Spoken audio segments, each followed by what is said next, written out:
Hello student, जय हिंद जय भारत। आप सभी के लिए हम लोग एनटीपीसी की टेस्ट सीरीज चला रहे थे। आज हमारी सेकंड टेस्ट सीरीज रहेगी। ठीक है, आप लोगों ने कमेंट दिए नहीं भाई किसके कितने क्वेश्चन सही हुए, तो आज के क्वेश्चन में जरूर देना। ठीक है, और कैसी लगी आप सभी को टेस्ट सीरीज शेयर करिएगा, जो भी बच्चा तैयारी कर रहा है एनटीपीसी की।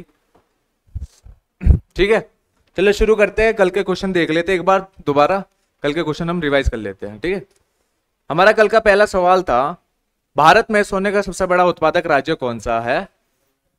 कर्नाटका। ठीक है, और कर्नाटक में दो क्षेत्र पाए जाते हैं प्रमुख सोने के, कौन? कोलार और हुट्टी। ठीक है, अब बात करते हैं हम, इसी में मैंने आपको बताया था छत्तीसगढ़ को ये हमारा चावल का कटोरा के नाम से भी जाना जाता है, और ऊर्जा के शहर से आपका तेलंगाना जाना जाता है। ये कल हमारी बात हुई थी। फिर नेक्स्ट सवाल, ये जो सवाल है मैं आज दोबारा रिवाइज करा रहा हूं आपको, फिर हमारी टेस्ट सीरीज अगली शुरू हो जाएगी। ठीक है दोस्तों यार जितने ज्यादा शेयर हो ना कर दो आप लोग, क्योंकि ये जो क्वेश्चन है ना आपको एग्जाम में देखने को मिलेगा डेफिनेटली। इसमें हमने कुछ ऐसी चीजें भी डाली हुई है कि आपको जैसे सॉल्यूशन है ना, इसका हमने सॉल्यूशन करके भी दिया है आपको आंसर। ठीक है, आपको लिखना मतलब आपको बैठना है, पढ़ना है, 5-10 मिनट अपने देना है, जितने भी आपके दोस्त या सहपाठी आपके भाई बहन तैयारी कर रहे हैं। ठीक है, फिर हमारा नेक्स्ट सवाल आता है, बेरिंग स्ट्रेट जोड़ता है मेडिटेरियन सी, अटलांटिक सी, इंडियन ओशियन, जावा सी। क्या था भाई इसका answer? Arctic ocean and Pacific ocean. ठीक है, आर्कटिक ओशन पैसिफिक ओशन की बात करी थी, चूंकि समुद्र के निकट के ही आपका बेरिंग स्ट्रेट पड़ता है। फिर हमारा आया था सुंदा स्ट्रेट, जावा सागर और हिंद महासागर को जोड़ता है। मैंने कल बताया था जिब्राल्टर जो आपका स्ट्रेट है, ये आपके एग्जाम पर इंपॉर्टेंट है, इस बार पूछ सकता है। अटलांटिक महासागर और भूमध्य सागर को जोड़ता है आपका जिब्राल्टर। और फिर फ्लोरिडा बताया था मैंने, मैक्सिको और अटलांटिक को जोड़ता है। ठीक है, फिर अब नेक्स्ट सवाल की बात करें, नेक्स्ट सवाल हमारा, who founded the sleeve dynasty? मैंने बताया था कुतुबुद्दीन ऐबक। ठीक है, चलो यार ये आप लोगों ने देख लिया होगा सारे बच्चों ने। ठीक है, अब नेक्स्ट सीरीज चालू करते हैं, क्योंकि कल आप सभी ने पढ़ लिए थे क्वेश्चन, क्योंकि अगर ऐसे ही करते रहेगा ना, अगर फिर तो समय इसमें ही चला जाएगा, आपको फिर उसमें क्वेश्चन नहीं मिल पाएगा। ठीक है, जो नेक्स्ट सीरीज के है, क्योंकि बच्चे क्या होते हैं आजकल के, मैंने बच्चे देखो, अगर मटेरियल पूरा तैयार करके भी दो ना, आंसर लिख के भी दो, फिर भी बच्चा देखता नहीं है।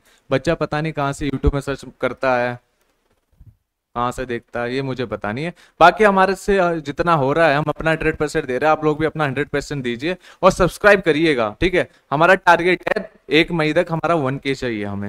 ठीक है दोस्तों, बाकी आपके लिए हमारा पूरी मेहनत रह रही है। मैथ्स की अलग टेस्ट सीरीज आ रही है, रीजनिंग की भी आज आपके लिए वीडियो अपलोड हो जाएगी। ठीक है, चलो नेक्स्ट टेस्ट सीरीज आज शुरू करते हैं आप सभी के लिए। आपका पहला क्वेश्चन क्या रहने वाला है, भारत में सार्वजनिक क्षेत्र के उद्योग में विनिवेश प्रक्रिया किस वर्ष हुई थी? 2000, 1991, 2018 या 1999? In which year did the disinvestment process in public sector enterprises in India start? Enterprises जो पब्लिक सेक्टर था आपका, वो इंडिया में कब स्टार्ट हुई थी? हाँ बिल्कुल सही उत्तर, इसका उत्तर है 1991। 1991 में आपकी इंडिया पे पब्लिक सेक्टर इंटरप्राइजेस की स्टार्ट हो गई थी। ठीक है, नेक्स्ट सवाल हमारा ये रहेगा, किस राज्यों में विधान परिषद नहीं है?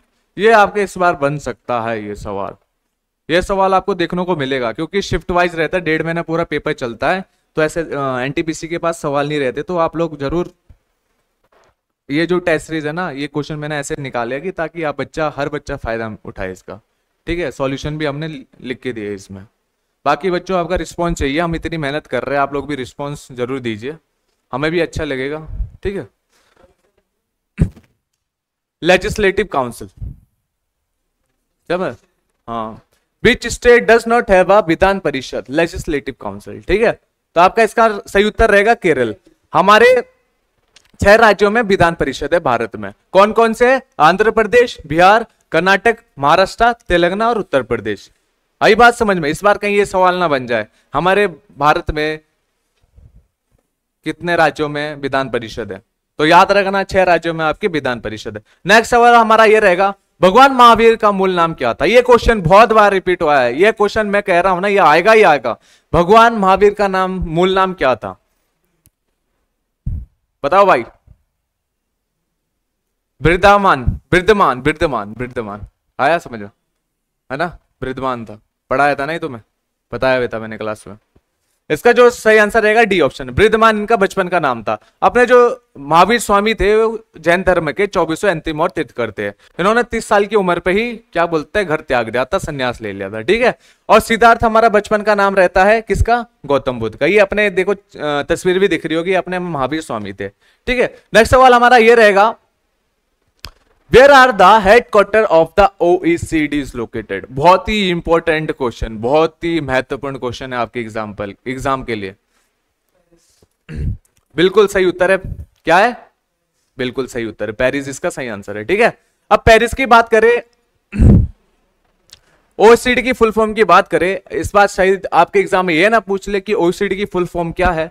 तो इसकी जो फुल फॉर्म है, organisation for economic cooperation and development.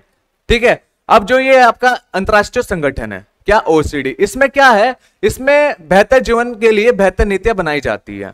ठीक है। बेहतर जीवन के लिए बेहतर नीतियों का काम किया जाता है ये OECD में। ठीक है। अब बात करें OECD के साथ 38 देश सदस्य है इसके। ठीक है। और इसकी स्थापना 1961 में हुई थी। ये देखो, ये इस तरह से है, ये साइन भी डाला मैंने, फोटो भी यार आप लोगों के लिए पूरे बढ़िया से दे रहे, हम सॉल्यूशन भी दे रहे हैं। इसकी स्थापना कब हुई? अब एग्जाम में ये ना पूछ ले कि OECD की स्थापना आपकी कब हुई थी? 1961 में आपकी स्थापना हुई थी।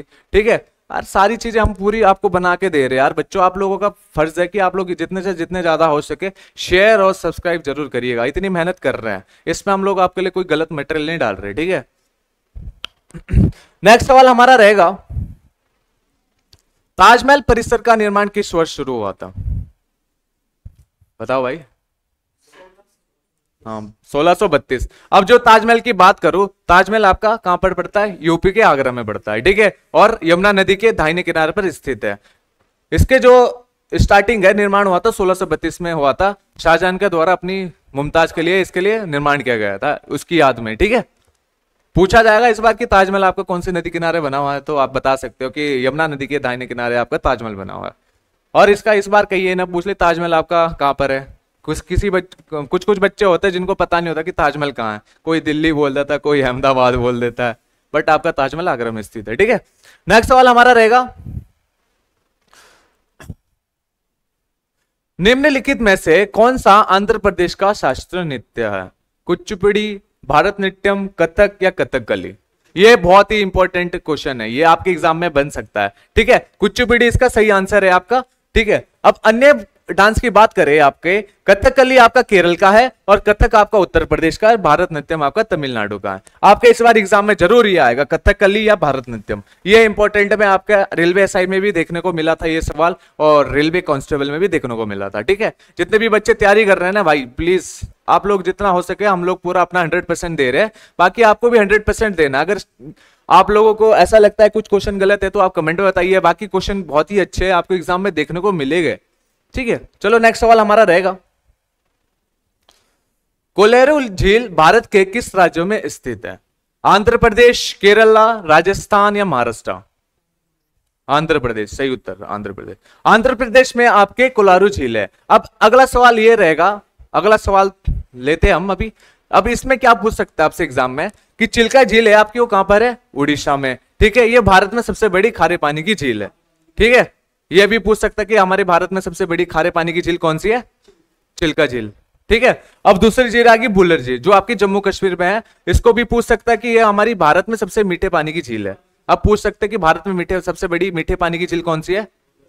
एग्जाम में क्वेश्चन डलेगा ही डलेगा। जीएस में कुछ क्वेश्चन ऐसे रहता है, अगर ज्योग्राफी के आते तो इस टाइप के क्वेश्चन आ ही जाते हैं रेलवे में, क्योंकि उनका रहता है कि वेटेज थोड़ा हार्ड भी रहे, मीडियम भी रहे। तो दोस्तों आप लोग नेगलेक्ट ना करिएगा, ये जो टेस्ट सीरीज है, क्वेश्चन है ना, ये करवा रखे आप सभी के लिए। ठीक है। बाकी आप लोग कमेंट में बताया करो यार, आंसर कितने नंबर आ रहे हैं आपके, कितने सही हो रहे हैं। ठीक है। चलो नेक्स्ट सवाल हमारा रहेगा, सार्क में कितने राज्य शामिल है? बिल्कुल सही, परसों मैंने बताया था तुम्हें सार्क के बारे में। इसकी स्थापना कब हुई थी? 1985 में हुई थी, है ना। बात करें दोस्तों, सार्क में हमारे कितने राज्य शामिल है? हमारे 8 राज्य सार्क के साथ जुड़े हुए। ठीक है। जैसे कि अफगानिस्तान, भूटान, मालदीव्स, पाकिस्तान, इंडिया, नेपाल और श्रीलंका, बांग्लादेश। और सार्क की बात करें, इसका हेडक्वार्टर आपका काठमांडू नेपाल में है। ठीक है। इसकी स्थापना की बात करें, इस्टेब्लिश हुआ था 8 दिसंबर 1985 में। ठीक है। अब सार्क की जो आपकी पूरा फुल फॉर्म है ना, इसका है south Asian association for regional corporation, इसकी जो पूरी फुल फॉर्म है। ठीक है। सार्क के साथ कितने देश जुड़े हुए? 8। ये पूछ सकते कि आपका अब इस बार कहीं ये पूछ ले आपसे कि सार्क का जो हेडक्वार्टर कहां है? काठमांडू, नेपाल पे है, ठीक है। ये पूछ ले कि स्टेब्लिश कब हुआ था? 8 दिसंबर 1985 को, ठीक है। अब नेक्स्ट सवाल हमारा यह रहेगा, प्रशासन द्वारा निर्धारित मूल्य पर विनिर्मित एवं निर्यातित वस्तुओं की बिक्री के लिए दिल्ली में एक विशेष बाजार सेरा अदल की स्थापना किसने की थी? आपके ऑप्शन ये रहेंगे, नाना कुतुबुद्दीन ऐबक नहीं, अलाउद्दीन खिलजी, ठीक है, मैंने बताया था ये। देखो पहला ऑप्शन आपका रहेगा कुतुबुद्दीन ऐबक, अलाउद्दीन खिलजी, शेरशाह सूरी, मोहम्मद बिन तुगलक। अलाउद्दीन खिलजी बताया था मैंने। अब अलाउद्दीन खिलजी द्वारा इसके जो आपकी ये बाजार पे एक वो बनाया था इन्होंने ना, नीतियां बनाई थी, किस किस तरह से क्या क्या पॉलिसी थी ये लाई इन्होंने मार्केट के अंदर, ठीक है, अलाउद्दीन खिलजी के द्वारा। अब बात करते हैं कौन कौन सी नीतियां थी जो अलाउद्दीन खिलजी द्वारा लाई गई थी। एक तो पहले कीमत पर नियंत्रण करना, दूसरा जामाखोरी पर रोक लगाना, बाजार पर्यवेक्षण करना, माप और वजन की निगरानी करना, दूर से आगे वाले व्यापारियों की रियासतें या जुर्माने और दंड, ठीक है। ये सारी जो पॉलिसी है मार्केट के अंदर लाई गई थी अलाउद्दीन खिलजी द्वारा। ये जब आपके टॉपिक आ गया दोस्तों यूट्यूब पे, तो आप लोग अलाउद्दीन खिलजी के बारे में भी पढ़ोगे, ठीक है, जब हमारी मिडिवल हिस्ट्री शुरू होगी, है ना। अब लास्ट और आखिरी सवाल आपका रहेगा, भारत में नीली क्रांति किससे संबंधित है? किससे? फिशरीज से, बस वेरी गुड। पहला ऑप्शन है agriculture, silk production, milk production या फिशरीज। इसका सही उत्तर है आपका फिशरीज, जो आप लोग बता रहे हो, ठीक है। अब बात करें अन्य जो आपकी कृषि क्रांति आया पूछ सकते हैं एग्जाम में। हरी क्रांति आपकी खाद्यान्न से रिलेटेड है, श्वेत क्रांति आपकी दुग्ध से, नीली क्रांति आपकी किससे? मत्स्य से, किससे? मत्स्य है ना, क्या बोल रहा था तो अभी? मत्स्य बोला ना तुमने, मैं कुछ और सुनाई दिया। रजत क्रांति आपकी अंडा से है, गुलाबी क्रांति आपकी झींगा, भूरी क्रांति आपके लिए।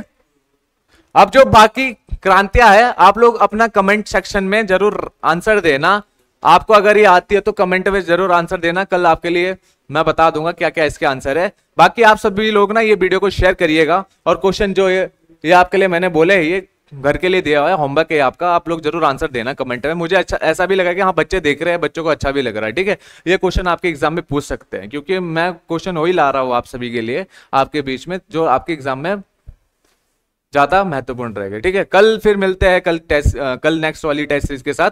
जय हिंद, जय भारत।